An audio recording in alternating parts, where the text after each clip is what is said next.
Hello नमस्कार दोस्तों, स्वागत है आपका आमोद सर हिंदी में। दोस्तों आज एक और टेस्ट सीरीज का test number 5 practice set number 5 हम लोग सॉल्व कर रहे होंगे, जिसमें आज महत्वपूर्ण 40 प्रश्नों का संकलन देखने को मिलेगा। महत्वपूर्ण 40 प्रश्न। तो आज अपने आप का आकलन करिएगा कि आप कितने प्रश्न सही कर पा रहे हैं। जो लोग हमारे चैनल पर नए हैं वो हमारे चैनल को सब्सक्राइब कर लें और बेल आइकन को भी दबा लें, ताकि ये जो रोज़ रात्रि 8 बजे होने वाली टेस्ट सीरीज का संदेश आप तक पहुंच सके और आप हमारे YouTube चैनल से जुड़ पाएँ। तो आइए स्टार्ट करते हैं आज की सीरीज का पहला प्रश्न। प्रश्न नंबर पहला है, वाह फो का पर्यायवाची शब्द है। वाह फो मीन्स होता है दुविधा, संशय। तो दुविधा का पर्यायवाची क्या है? असमंजस। इस प्रकार इस प्रश्न का सही जवाब होगा असमंजस। नेक्स्ट प्रश्न, अगला प्रश्न है, किस शब्द में अति उपसर्ग लगा है? अति उपसर्ग किस शब्द में लगा है? सही जवाब होगा, इस प्रश्न का सही जवाब है answer A. Answer A. Next प्रश्न, आइए अगले प्रश्न पर चलते हैं। गंगा हिमालय से निकलती है, इस रेखांकित शब्द में कारक चिन्ह बताइए। गंगा हिमालय से निकलती है। देखो, जब दो वस्तुएं एक दूसरे से अलग होती हैं तो वहां पर अपादान कारक होता है। कौन सा? अपादान। जैसे बिल्ली शेर से डरती है, तो यहाँ पर बिल्ली और शेर एक दूसरे से अलग हो रहे हैं। बिल्ली अलग हो रही है शेर से डर की वजह से, तो यहाँ पर अलगाव की स्थिति है, अर्थात अपादान कारक। ऐसे ही गंगा हिमालय से निकलती है, हिमालय से अलग हो रही है, इस प्रकार यहाँ पर कौन सा कारक है? अपादान। नेक्स्ट प्रश्न, नृप नीचे दिए गए विकल्पों में किसका शब्द का समानार्थी है? नृप मीन्स होता है राजा, और राजा का समानार्थी मतलब पर्यायवाची। राजा का पर्यायवाची ढूंढो, कौन सा विकल्प होगा जिसमें राजा के पर्यायवाची हैं? तो सही जवाब है आंसर सी, भूप महीप। अगला प्रश्न, 5 से 7 प्रश्न हैं। नीचे दिए गए शब्दों के लिए अर्थ व्यंजक 4 विकल्प दिए गए हैं। सर्वाधिक उपयुक्त अर्थ व्यंजक विकल्प चुनिए। सर्वाधिक उपयुक्त अर्थ व्यंजक विकल्प कौन सा है? तो गयंद का अर्थ क्या है? बड़ा घोड़ा, गैंडा, जंगली भैंसा या बड़ा हाथी। इस प्रश्न का सही जवाब है बड़ा हाथी। अगला प्रश्न है, मूढ़ चेता। मूढ़ चेता का अर्थ क्या है? मूर्ख जो बाद में चतुर बन गया हो। बी ऑप्शन आलसी, सी ऑप्शन मूर्ख, डी ऑप्शन दूसरों को मूर्ख बनाने वाला। कौन सा प्रश्न सही है? कौन सा उत्तर सही है इस प्रश्न का? तो सही जवाब है आंसर सी, मूर्ख। नेक्स्ट प्रश्न, प्रायोगिक का अर्थ है। प्रायोगिक का अर्थ बताइए। जिसका प्रयोग कई वस्तुओं के योग के से किया जाए, नहीं। जिसका पहले प्रयोग किया जा चुका हो, जिसका प्रयोग भविष्य में हो, जिसका प्रयोग नित्य प्रयोग किया जाए। तो इस प्रश्न का सही जवाब होगा आंसर वी, जिसका पहले प्रयोग किया जा चुका हो उसे प्रायोगिक कहते हैं। नेक्स्ट प्रश्न, अगला प्रश्न है 8 से 9। निम्नलिखित शब्दों के विलोम शब्द बताने हैं। विलोम शब्द। कृतज्ञ का विलोम शब्द क्या होता है? कृतज्ञ का विलोम शब्द क्या है?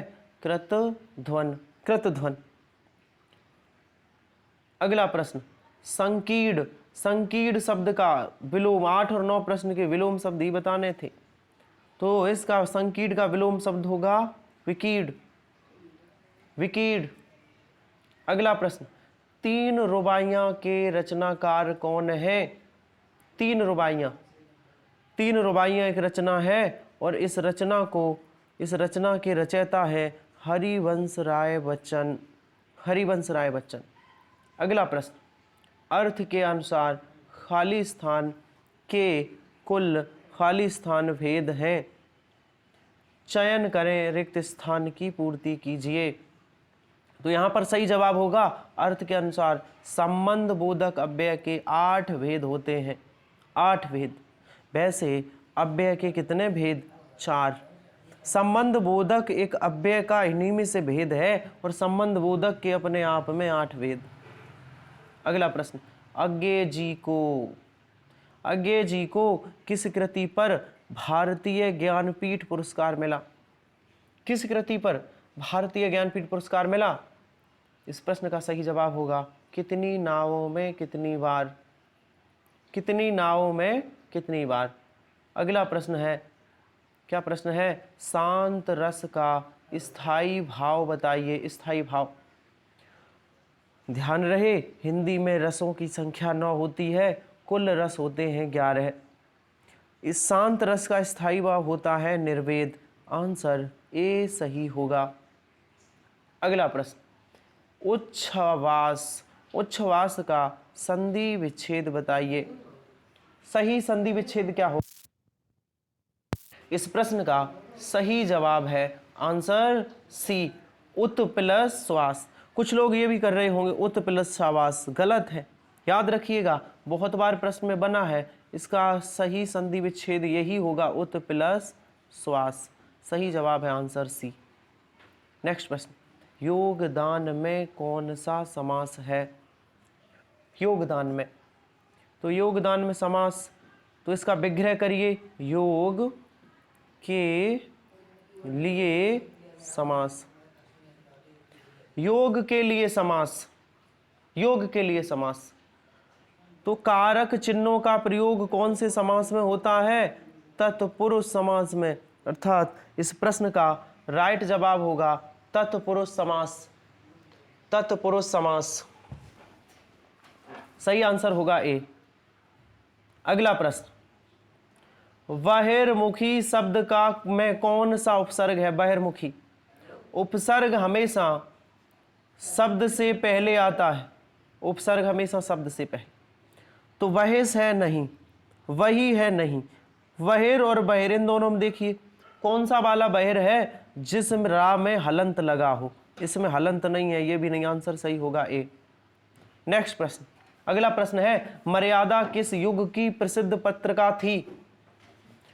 मर्यादा किस युग की पत्रिका है? द्विवेदी युग की। द्विवेदी युग की। सही जवाब है आंसर सी। नेक्स्ट प्रश्न, निम्नलिखित में से कौन सा शुद्ध वाक्य है? चयन कीजिए। शुद्ध वाक्य बताइए। पहला पढ़िए, यह काम मैं आसानी सहित कर सकता हूं। यह काम मैं आसानी से कर सकता हूं। यह काम मैं आसानी पूर्वक कर सकता हूं। यह काम आसानी के साथ कर सकता हूं। तो इस प्रश्न का सही जवाब होगा आंसर वी, यह काम मैं आसानी से कर सकता हूं। Answer B. नेक्स्ट प्रश्न, 19 से 20 प्रश्न हैं। उनके प्रथम तथा अंतिम अंश 1 और 6 के अंतर्गत बीच वाले 4 या रा ला वा के अंतर्गत बिना क्रम में कुछ नहीं है। यह है कि वाक्य दिए गए होंगे उल्टे क्रम में, पहला और आखिरी निश्चित है, बीच वाले अनिश्चित हैं। उल्टे क्रम में उन्हें सीधे में लगाना है। देखो ये निश्चित रहेगा, ये बदलेगा नहीं, और छठवां नहीं बदलेगा। बीच वाले या रा ला वा ये सही नहीं है, इनको क्रम में लगाओ। कैसे लगाना है देखो, ऐसा हिंदी में प्रश्न पूछा जाता है। कुल मिलाकर आत्मरक्षा। कुल मिलाकर आत्मरक्षा, फिर आएगा के मामले में महिला आयोग। के मामले में महिला आयोग, फिर आएगा कि रपट तथा पुलिस अधिकारियों की, फिर यह आएगा पुलिस अधिकारियों की। फिर बात से यही निष्कर्ष सामने आता है कि छात्र को आत्मरक्षा की सुरक्षा के लिए ला। तो वा या रा ला, वा या रा ला कौन सा ऑप्शन है? Answer C. एक और प्रश्न है, करिए। ऐसे प्रश्नों को स्किप मत करिएगा, ये हिंदी में आपके स्कोर को बढ़ाते हैं। पहला निश्चित रहेगा और आखिरी, इसका नियम है ये जो चार हैं ये अनिश्चित होते हैं, इनको क्रम में लगाना है। तो कैसे लगाएंगे, पहले इसे पढ़िए और इसके हिसाब से सब में जोड़ते चले जाइए। देखो, तब चेचक के समांतर, अब अगला होगा एक और बीमारी थी गौ शीतला, या आएगा गौ शीतला, फिर आएगा प्राय यह रोग गाय के थनों में होता है, फिर वह आएगा। फिर देखो इसके बाद आएगा प्राय यह गाय के थनों में होता है, गाय के थनों में होता है। आम धारणा थी कि बीमार गाय का दूध पीने वाला, फिर ला आएगा। बीमार दूध पीने वाला इसका शिकार हो जाता है और इसके हाथों में छोटे घाव और फुंसियां हो जाती हैं, फिर रा आएगा। या वा रा ला, कहाँ है या वा रा ला, आंसर सही होगा, आंसर होगा वी। नेक्स्ट प्रश्न, वीर आल्हा, वीर आल्हा किस जाति का छंद है? वीर आल्हा में कौन सा छंद है? जल्दी से जवाब दीजिएगा। वीर आल्हा में छंद है मात्रिक छंद, मात्रिक छंद। अगला प्रश्न, मैं खाना खा चुका हूं, मैं खाना खा चुका हूं, इस वाक्य में भूतकाल का भेद बताइए। कौन सा भूतकाल है? इस प्रश्न का सही जवाब होगा आंसर सी, आसन्न भूतकाल, आसन्न भूतकाल। नेक्स्ट प्रश्न, अगले प्रश्न पर चलते हैं। सुमित सो रहा है, वाक्य में क्रिया का भेद बताइए। कौन सी क्रिया है, अकर्मक है कि सकर्मक? देखो, जिस क्रिया के साथ कर्म लग जाए वह क्रिया तो होगी सकर्मक, जिस क्रिया के साथ कर्म ना हो वह क्रिया होगी अकर्मक। देखो, जैसे वह प्रश्न कैसे पहचानोगे कि अकर्मक है कि सकर्मक? तो क्रिया से प्रश्न करिए, वह क्या सो रहा है? नींद सो रहा है, नींद तो नहीं सो रहा। वह तो सोना, कोई सोना के साथ कर्म प्रयोग नहीं होगा, अर्थात यह अकर्मक क्रिया है, आंसर ए। अकर्मक क्रियाएं बहुत सारी होती हैं, जैसे सोना, जैसे रोना, जैसे उड़ना, जैसे दौड़ना, जैसे चलना। ये अकर्मक क्रियाएं हैं, इनके साथ कभी कर्म नहीं आ सकता। अगला प्रश्न, भाषा की सबसे छोटी इकाई क्या है? इस प्रश्न का सही जवाब दीजिएगा जल्दी से। भाषा की सबसे छोटी इकाई क्या है? भाषा की सबसे छोटी इकाई है वर्ड, आंसर सही होगा डी। नेक्स्ट प्रश्न, स्वर संधि के कितने भेद होते हैं? स्वर संधि के कितने भेद होते? देखो, संधि, संधि के 3 भेद। कौन कौन सी? एक होती है स्वर संधि, दूसरी होती है व्यंजन संधि, तीसरी होती है विसर्ग संधि। स्वर संधि के 5 भेद, संधियों के 3 भेद और स्वर संधि के पूछे जाए तो 5 भेद। इस प्रश्न का सही जवाब होगा आंसर सी। नेक्स्ट प्रश्न, इस प्रश्न का कौन सा आंसर था? सी। अगला प्रश्न, अति मलिन वृषभानु कुमारी, वृषभानु कुमारी मतलब राधा, अधो मुख रहित उरद नहीं चितवत, ज्यों गत हारे थकित जुआरी, छूटे चेहरो वदन कुमलानय, ज्यों नलन हिमकर की मारी।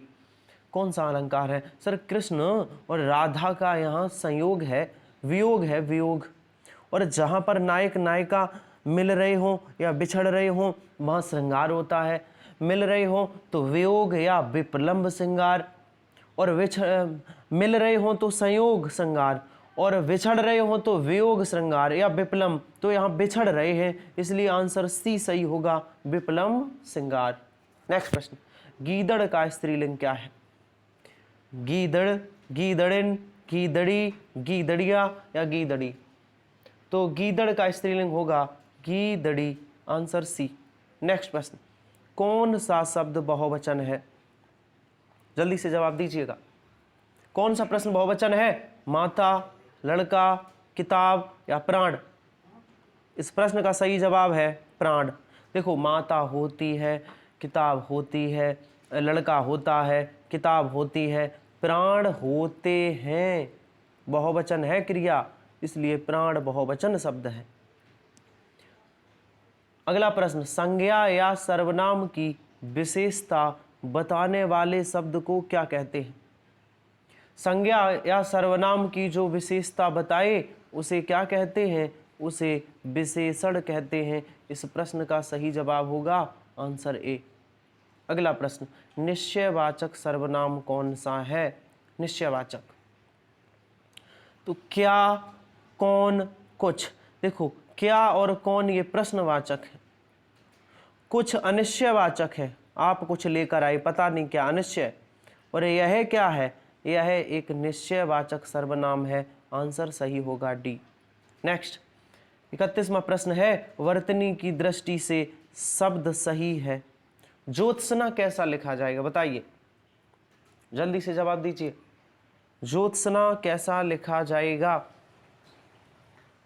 इस प्रश्न का सही जवाब होगा आंसर बी। ज्योत्सना इस रूप में लिखा जाएगा।